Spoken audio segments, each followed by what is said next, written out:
Labas, Irena. Galvoju, iškalbinti. Galvojam. Labas. Smagu, kad koncertuoja mūsų projekte Užsišaldę bliūdę. Jis jau 20 minučių rankas laikė bliūdę, tai inkstus paskauda. O vieną kartą aš dariau tokį bajerį, vadinos užsibarikadavęs nuo policijos golfe. 73 valandas sėdėjau neišlindęs, kad nepaimtų. Tai, nu, irgi dar dėl to rekordą. Mes žinom, kad tu, Irena, užaugus cirke, tai dabar mes irgi cirko programą parodysim. Bendrą. Irena, Bet aš užaugau cirko užkulisiuose. Nu, užaugot su derčiai.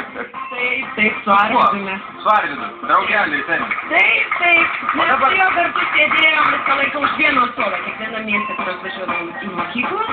Visą laiką. Klaunų mokykloj? Ne, cirko vaikai buvo paleidžiami į paprastą mokyklą. Ir mes su juo nuvykdavom į vieną klasę, visada už vieno suolo sėdėdavom. Na, tada pristatyti savo triuką, jūs būsite vienintelė reikžiūros. Jo, o paskui ir jūs savo numerį.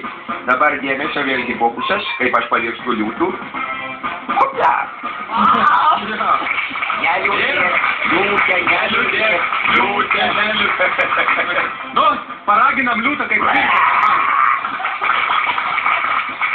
Ran-tan-tan-tan.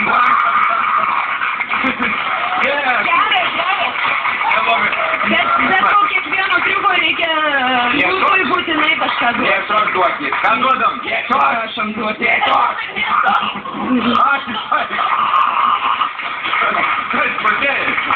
Normaliai. O dabar, Irena, mes žinom, kad vis tiek, nu, sakėt, kad nieks tai nedarė, bet kažką darydavo. Biškai su gimnastika. Ėjote gimnaziją, kažką gimnastiką darė. Kažką žadėjot mums padaryti užkulisius, nesakykit. Ką pademonstruosit dabar? Irena padarys cirko triuką. Ir...